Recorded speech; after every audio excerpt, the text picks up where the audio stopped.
wunderbare Regiment des deutschen Volkes und unserer Bewegung meinen Namen trägt. Halt!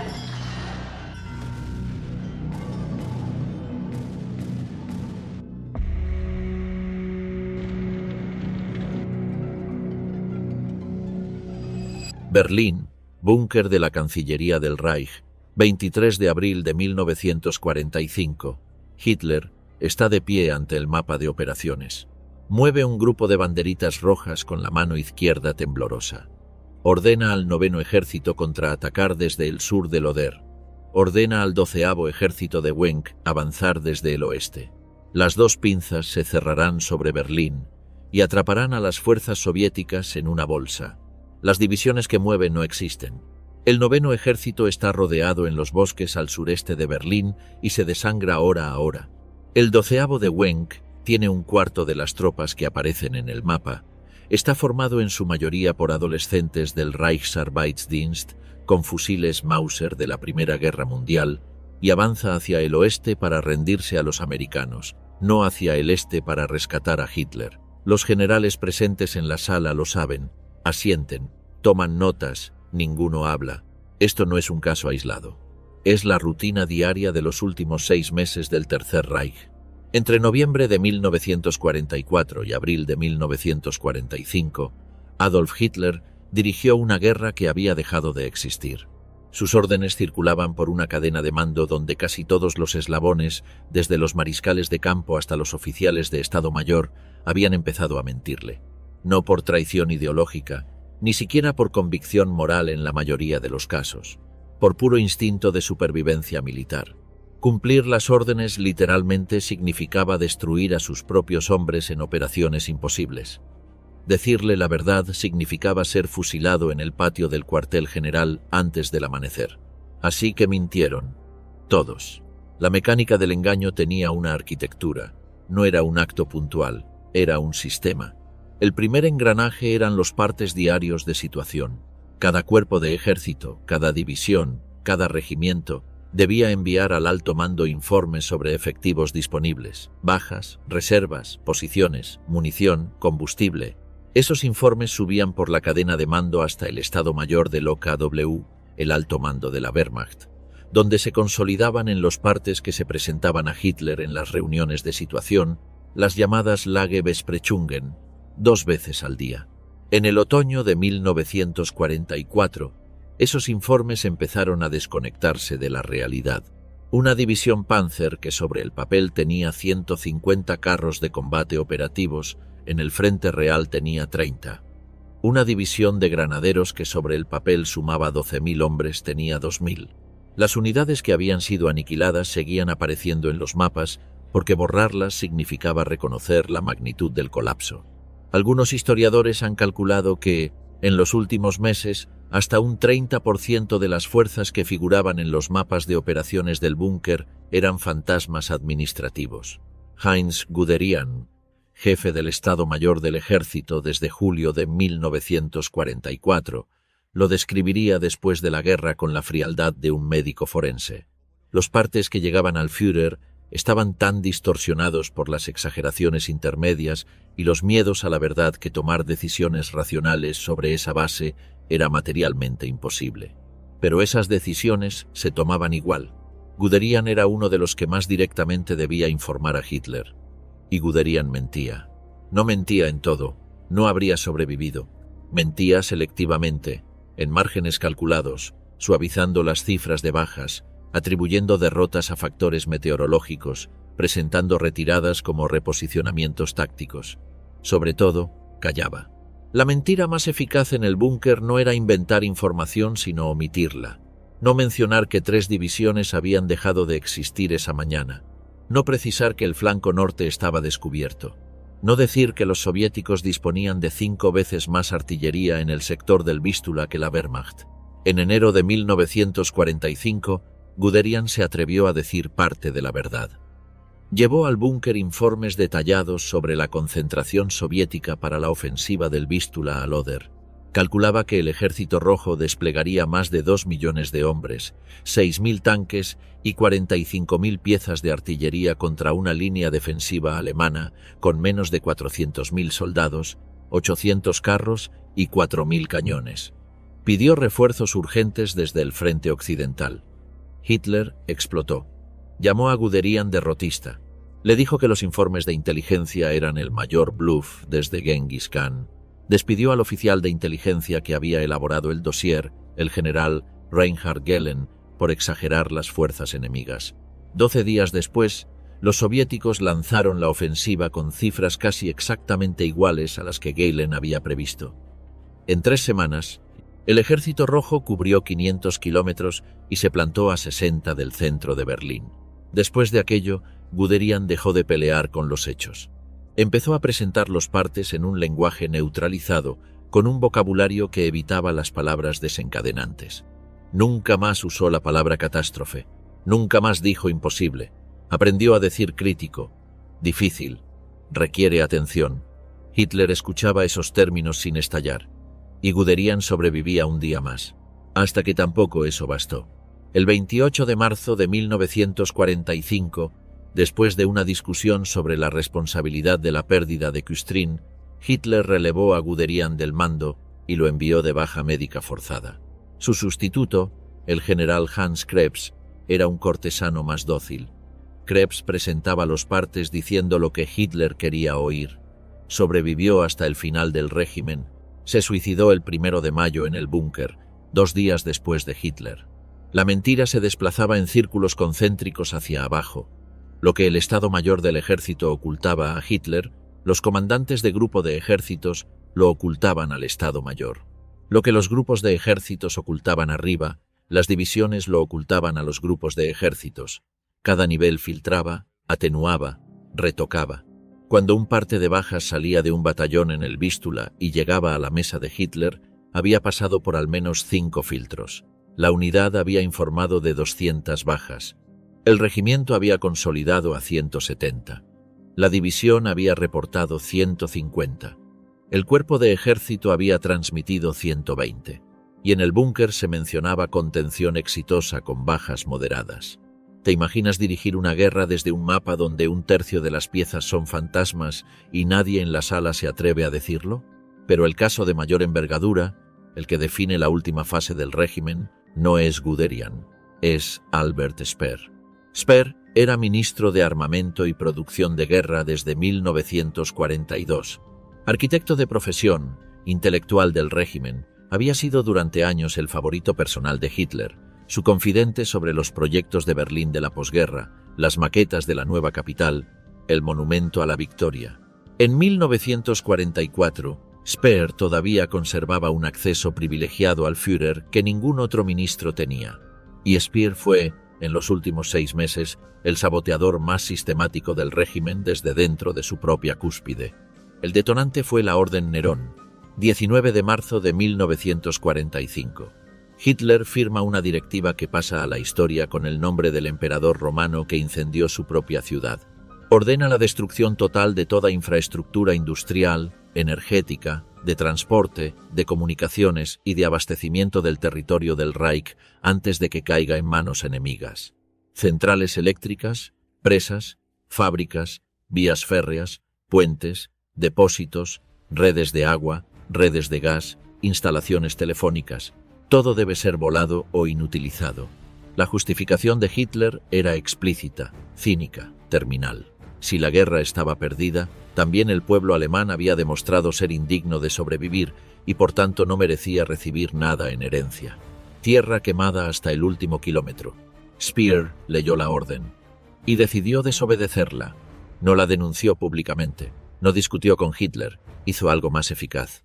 Voló por toda Alemania durante las semanas siguientes, aterrizando en Renania, en el Ruhr, en Sajonia, en Baviera, reuniéndose en privado con los Gauleiter, con los industriales, con los comandantes militares locales. A todos les decía variaciones del mismo mensaje, que las órdenes de Berlín eran extremas y que se podían interpretar con flexibilidad, que los explosivos debían reservarse para usos defensivos militares y no para destruir infraestructuras civiles, que las máquinas de las fábricas debían ser desmontadas y escondidas, no voladas, que los puentes debían prepararse para demolición, pero no demolerse hasta el último momento, y solo si era operativamente imprescindible. Speer redactó incluso una contraorden propia que hizo circular discretamente por canales paralelos. Mientras Hitler creía que toda Alemania ardía cumpliendo Nerón, Speer estaba salvando, fábrica a fábrica, central a central, puente a puente, los activos materiales que permitirían al país reconstruirse después de la guerra. El 29 de marzo, Speer fue al búnker. Llevaba en el bolsillo un memorándum de 22 páginas que enumeraba las razones por las que la Orden Nerón era inviable y debía ser revocada. Hitler le recibió frío. Speer le entregó el documento. Hitler lo leyó esa noche. Al día siguiente, lo convocó. Le dijo que tenía 24 horas para retractarse o sería ejecutado. Speer regresó a su despacho.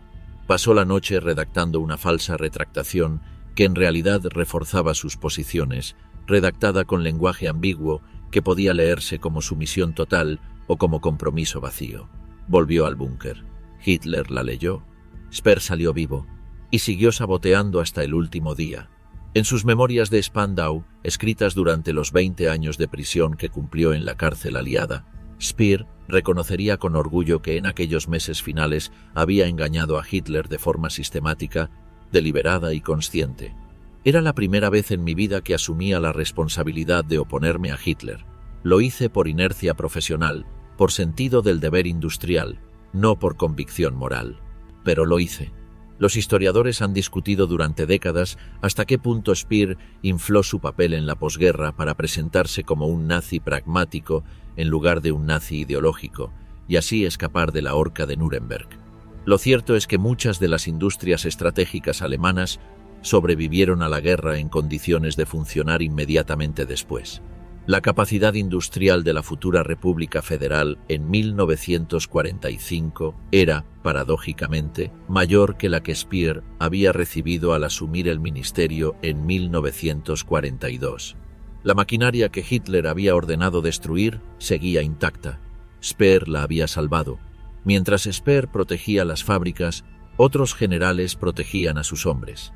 El caso más documentado es el de Gotthard Heinrici.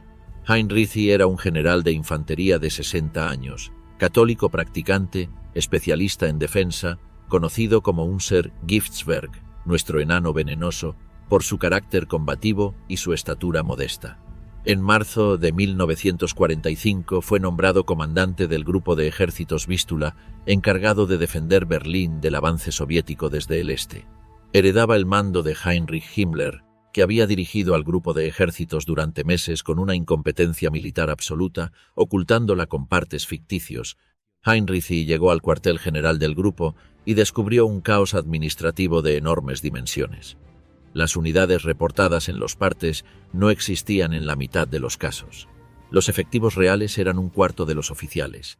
Las posiciones defensivas en las alturas de Shiloh, donde se libraría la batalla decisiva, no estaban realmente terminadas. Himmler, cuando Heinrici se reunió con él para la transferencia de mando, presentó la situación en términos optimistas. Heinrici, que ya tenía los informes reales de sus oficiales, le interrumpió. Reichsführer, dijo, con todo respeto, lo que usted me describe no se parece a lo que yo veo en los mapas de mis comandantes de cuerpo. Himmler cambió de tema. Heinrici asumió el mando.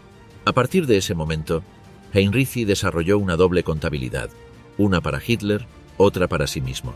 La que enviaba al búnker presentaba la situación con cifras reales pero contextualizadas en lenguaje que evitaba las explosiones de cólera del Führer.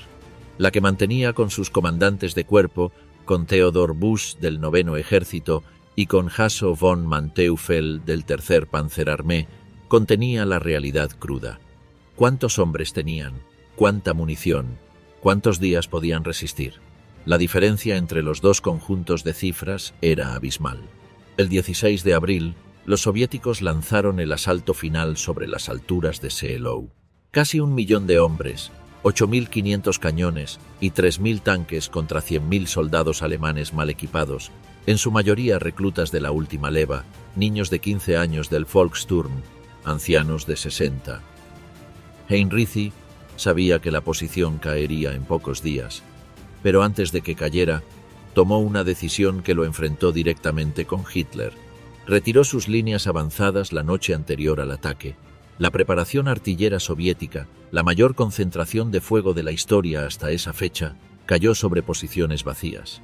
Hitler había ordenado lo contrario: mantener todas las posiciones avanzadas hasta el último hombre. Heinrici había desobedecido en silencio.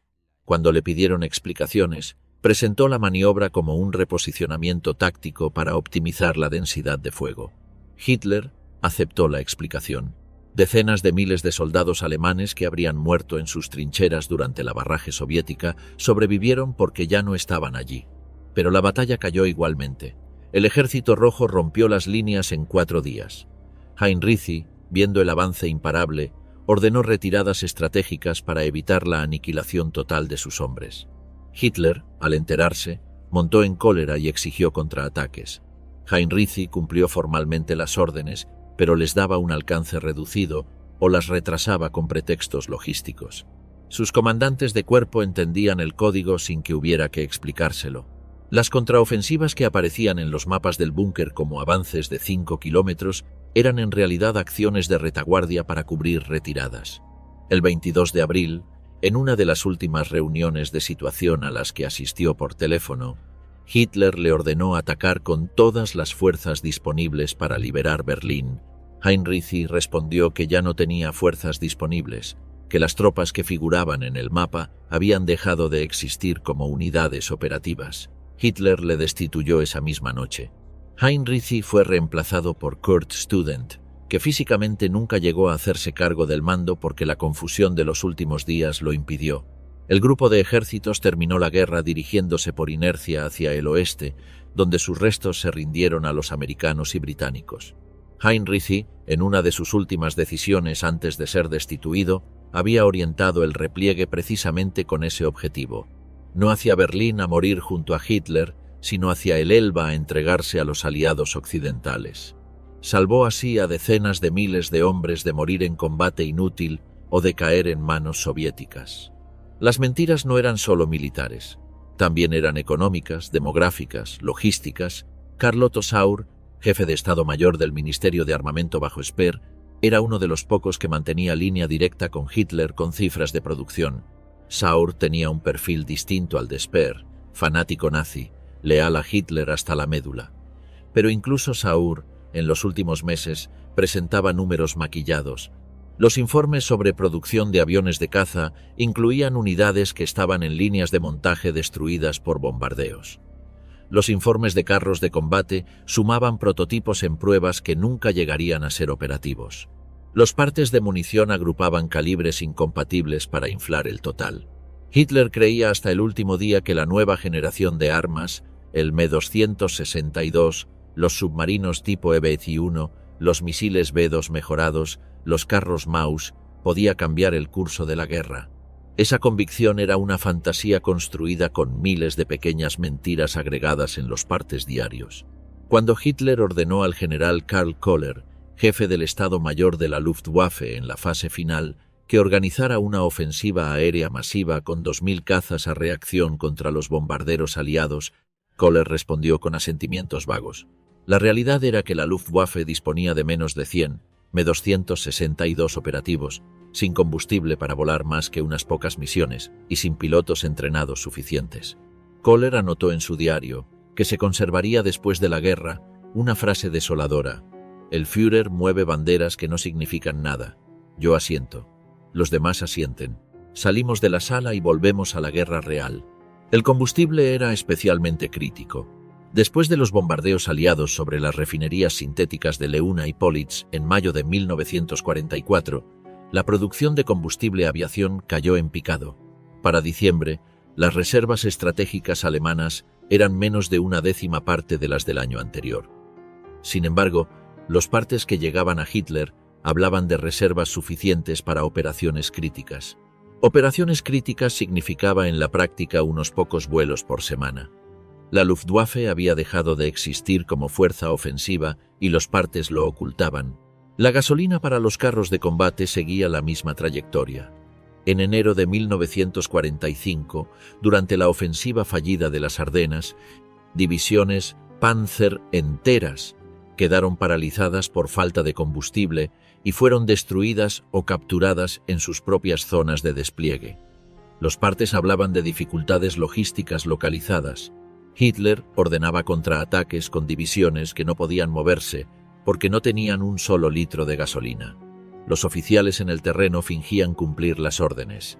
Movían las unidades simbólicamente unos cientos de metros y luego paraban. En el búnker se anotaba que la operación estaba en curso.